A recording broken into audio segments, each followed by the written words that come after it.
In Path of Exile 317 Siege of the Atlas, we got a bunch of new currencies. They're of course confusing and probably not worth your time. Or at least, that's what I might be saying if this wasn't one of the most straightforward and simple mechanics that we've gotten in a very long time. And it's also something that you can use to make normal items incredibly powerful. There's basically two types of Eldritch currencies which were added in 317. However, because they're part of a core game, they're going to be sticking around regardless of whether you're playing in 317, Standard, or even 318 and beyond. The first is Ichors and Embers. Ichors and Embers add implicit modifiers to an item. The item cannot be influenced, so no, you don't get to have Tailwind elusive cooldown recovery boots.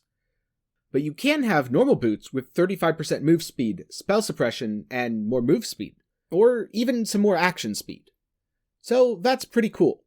Ichors and Embers are divided into 4 different types, and they're kind of confusingly named. They go from lesser, to greater, to grand, and finally exceptional. Lesser currencies are incredibly common, and you'll find them dropping about as often as a Chaos Orb. Exceptional Ichors and Embers, on the other hand, are quite rare. You really only see them off of bosses, and so they're very powerful, very in demand, and quite expensive. Each of these will add a modifier based on its tier, lesser being the lowest tier, and exceptional being the highest. If you want to truly get into the endgame of crafting, you can use an Orb of Conflict to randomly raise the tier of one modifier while lowering the tier of another. So let's just say you wanted some really awesome gloves with Rage on Hit, then you'd get Rage on Hit, and you'd use an Orb of Conflict, and you'd hope to raise it from tier 4 to tier 5. If it fails, you have to reroll Rage on Hit, so this can get quite expensive. However, even though you're messing with the implicits, the base item itself remains unchanged. If you had 6 times tier 1 mods, it's still going to have 6 times tier 1 mods. This is non-destructive enhancement. And to be honest, if you're not that rich, you can just use the lesser Embers and the lesser Ichors without worrying too much about the cost. They're not going to be that expensive, and they'll add a lot of power to your items. Just think about it. You might only get 1 rage every 1.2 seconds, so you won't really be able to maintain Berserk with it, but you're still going to get up to 50 rage by the time you're halfway through a map, and that's a significant amount of move speed, and attack damage, something that you didn't have access to before. Or maybe you're just going to use it and get some extra move speed on your boots. Maybe you'll get some cooldown recovery rate and use that for your cast on crit strike build. Or on your helmet, you could get some reduced mana reservation efficiency and add an additional aura to your build, or fix some mana problems. These are all things that are incredibly inexpensive to do, as you can do it with the lowest tier of these currencies. And yet, it still adds value. You're still making an item that's effectively 8 mods. It's true that you give up other influences. You don't get to have something like a Hunter Searing Exarch item, at least not yet. But with a Hunter item, you'd have to roll it perfectly, and would get a lot more expensive. Whereas this is great for people who don't have that much money, or are in SSF, and if you're richer, you want to spend more on your gear, and you want to really invest, you can do that, all the way up to tier 6 using Orb of Conflict. And if you found this guide to the Eldritch currencies helpful so far, be sure to leave a like on the video. For more Path of Exile content, sub to the channel and ring the bell to be notified whenever I upload. Now, before I get back to the video, today I wanted to spend a little time highlighting my Nexus. Nexus is a website where creators can highlight games, you can buy a Steam key for the game, and some of that purchase will go directly to the creator whose Nexus you used.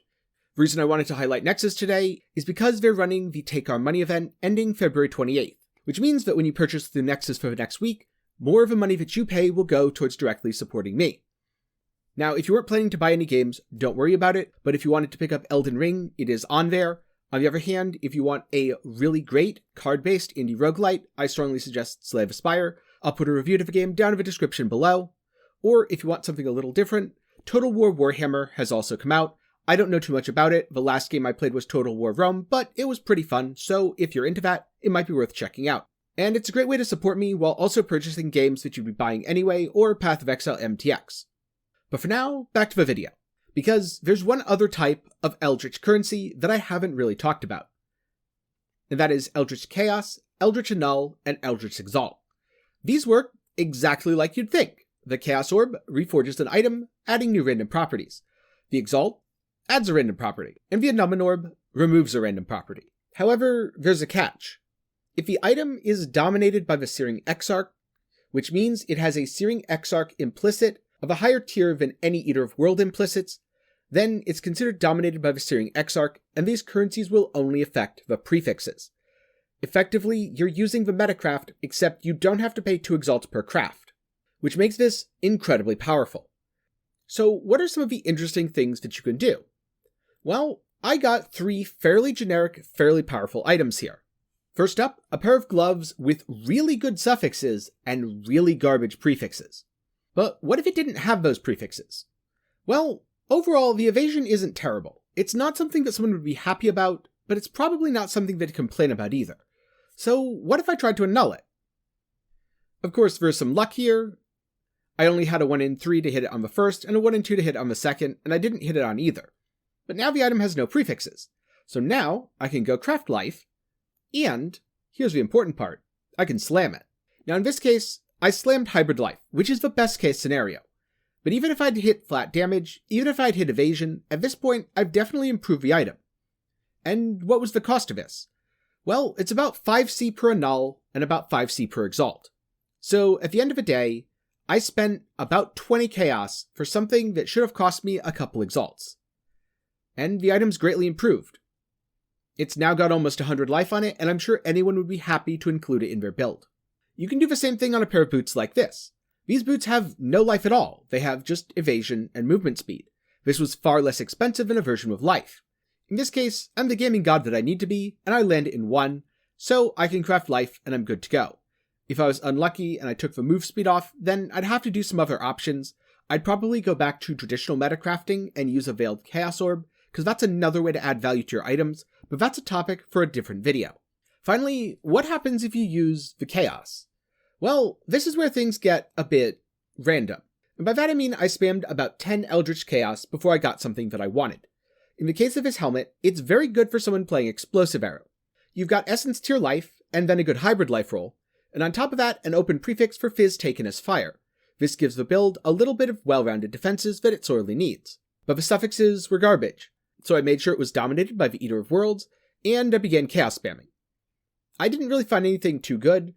A couple times I hit things like a tier 1 resist, and then I promptly annulled it off because the other suffix was garbage, and I wanted to annul it and slam it and try my luck. This method isn't perfect. There is still some RNG.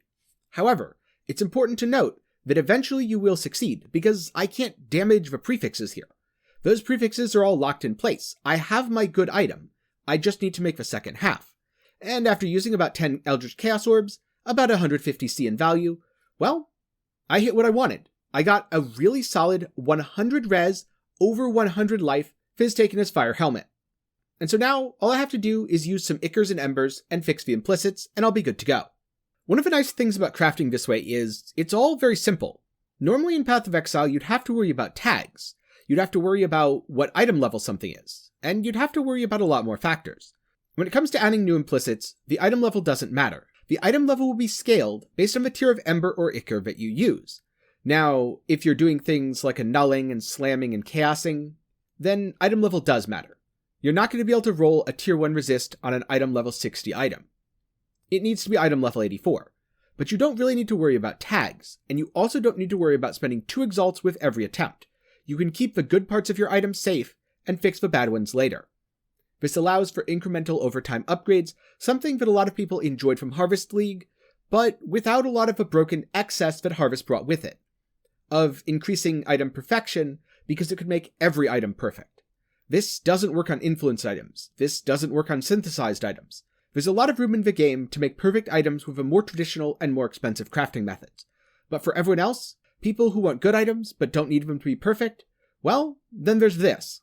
Hopefully this video has given you some ideas on how you can improve your gear using the new Eldritch currencies, be it putting some new Implicits on something, via spamming some Ichors or Embers, or maybe you already have the perfect tier 4 Implicits, and now you're going to upgrade them and take the next step, risk it all with the Orb of Conflict. Or, on the other hand, maybe you found an item with perfect suffixes or perfect prefixes. Maybe you found an item that would be really good if you could annul off one bad affix. And now you have a safer way to do it that doesn't necessarily damage your item as much when you fail. And in fact, gives you a path to fix it even if you do. So now, my question to you is, what's the coolest thing that you've made with these currencies so far? Or have you been too scared to use them because you're afraid of failing and afraid of a cost? If that's the case, then I strongly encourage you to try it and then let me know down in the comments what you made. Thank you for watching. And again, a special thanks to my patrons and YouTube channel members. If you want to support me, you can do so by clicking the links down in the description below or on screen right now. You can also support by making purchases through my Nexus page. Or if you just want to chill and hang out, be sure to join the Discord. Again, links for everything are down in the description below. Thank you, and have a great day.